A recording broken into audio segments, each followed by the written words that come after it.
Hello and welcome. There's been a lot of evidence leading to Halo 5, but a lot of its strong evidence is coming from Halo 4, especially with Spartanopts.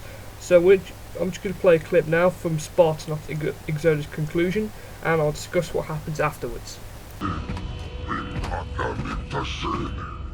That was before I knew my compatriots were a hit squad, not a rescue team.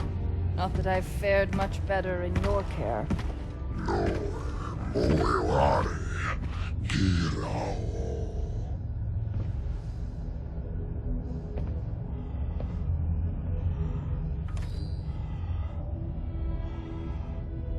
The UNSC just tried to execute me. So you'll need to offer something other than idle threats if you want me to help you.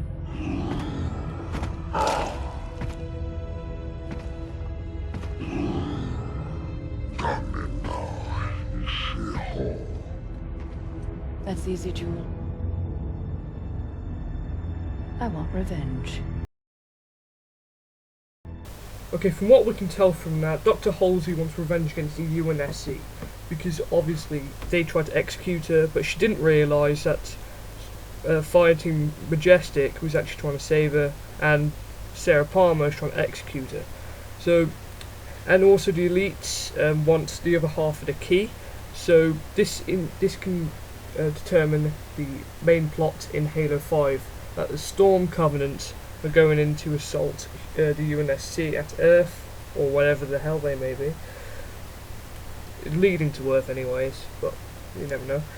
But what we also know is that the UNSC have been on the Halos trying to do some research on them, so that this could mean the return of the Flood. And as most of you Halo fans will know, every Halo installation has a Flood like place anyway. So we could witness the return of the Flood. Maybe they are once again accidentally released. But what we also know is that Jewel Mandama is I mean, if many of you have been reading up about Halo a lot, especially Glasslands or whatever, you will know that the Arbiter, and also known as Fel Vadami, is not exactly the best buds with Jewel Mandama. So this is obviously going to be a return of the Arbiter, hopefully anyways. I'm hoping he returns. But it's leading to strong evidence, especially after the events of Halo 3. We know that Arbiter apparently went back to one of the moons. I've been doing some research. So maybe the actual Covenant, or should I say the rest of the elites, along with the Arbiter, will come in to help humanity.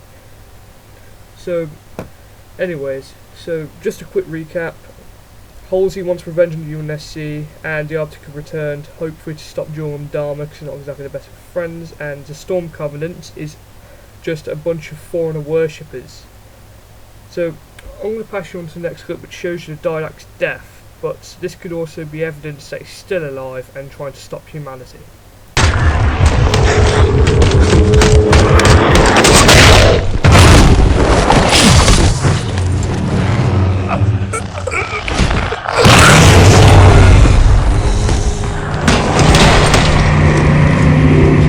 Okay, from that we could see that Master Chief defeated the Didact, apparently. A lot of people saying that the Didact did not die and went to Slipspace Rupture, which, in fairness, makes sense because he's like the god of war for the Foreigners. That's a Didact's position. So maybe we will be receiving more of the Didact. I'm going to pass you on to the next clip, which shows the Didact's speech.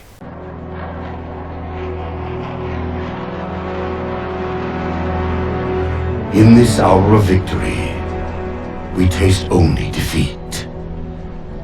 I ask why. We are Forerunners, guardians of all that exists. The roots of the galaxy have grown deep under our careful tending. Where there is life, the wisdom of our countless generations has saturated the soil. Our strength is a luminous sun towards which all intelligence blossoms, and the impervious shelter beneath which it has prospered.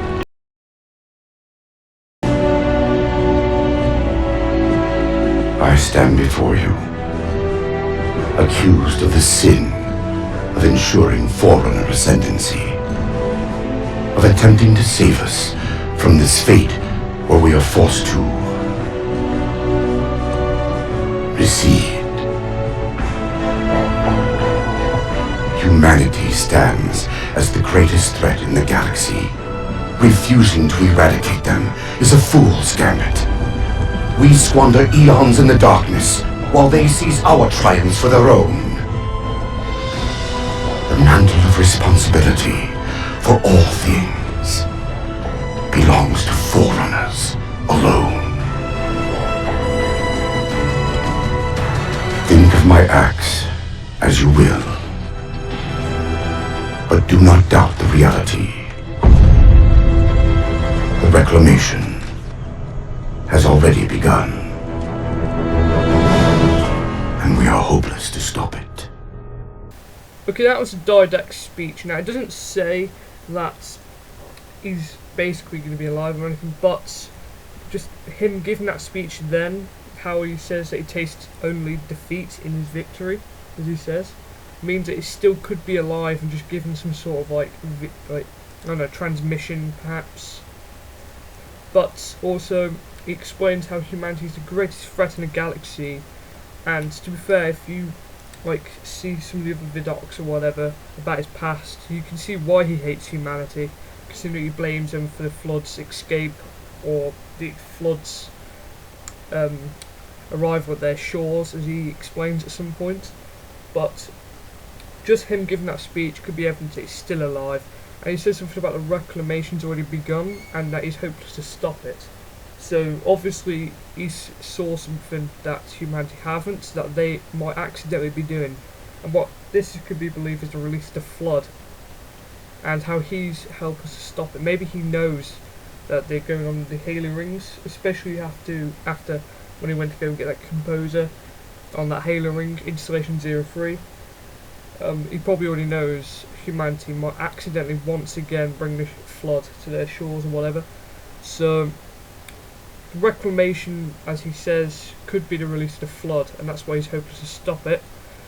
So that's basically what he's saying. So I'm now going to pass you on to the Halo 2014 trailer.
Okay, we can get a lot of evidence from that. For the start, you can tell that Master Chief is actually not wearing that much armour and doesn't appear to have any weapons on him, so it doesn't look like he's prepared to fight. But it looks like he's also on a journey. 343 have confirmed that he's on a journey, But they've also confirmed, they've also confirmed that this is not Halo 5. This is just like, we don't know. We don't even know what this is yet. It could be a bit like ODST. I don't mean with all the ODSTs, but it could be like some sort of mini campaign between games, like ODST was, or it could actually be Halo 5, or maybe a prequel, something to Halo 6 perhaps. We don't know just yet. We'll probably find out later on this year or 2014 near the time, so stay tuned for that. But also, that massive machine is a Forerunner War Sphinx. To be specific, a Promethean one. You can tell it looks more of an assault type. The others that you can see, like you saw in the concepts ages ago, which I've seen, just like, I don't know, normal Forerunner ones, or maybe they're just like the past versions, these are maybe new ones. But War Sphinxes usually contain Forerunner souls, and I know the Didax children, when they died, he had their souls put into War Sphinxes, and they were buried somewhere maybe. But a lot of rumours are kicking up, saying that this is actually Medicant Bias. It has been confirmed that he's been, after his sin, he's been, like, parts of him have been split up into several locations, and one of them was in the Ark, which is where Chief is now. You can tell, like, if you look at a certain point, you can see it's the Ark. But yeah, so Master Chief is on the Ark, and that could be Medicant Bias, we don't know. But if you also look as well, you can see Cortana's chip as a keychain or something, which could be used to empower Chief, like give him courage or whatever, or maybe he's actually going to put it to use, used to store Medicant Bias, which would make sense. Since he hasn't got any weapons with him, he obviously wants something from Medicant Bias, needs him maybe to discover more Forerunner locations, maybe revive them, or whatever, stuff like that. But he could be using Cortana's chip to store Medicant Bias. So, anyways, unfortunately that's all we have time for now. I apologise for my bad voice, my mic's not exactly the best quality, and also I'm sorry for stuttering. I've not exactly wrote a script for this. We have got some evidence as well for Halo 5 vehicles and weapons, but I'm gonna have to put that in a newer video, a separate video to this. So thanks for watching. Please like, comment, and subscribe. Once again, sorry for bad quality. Thanks.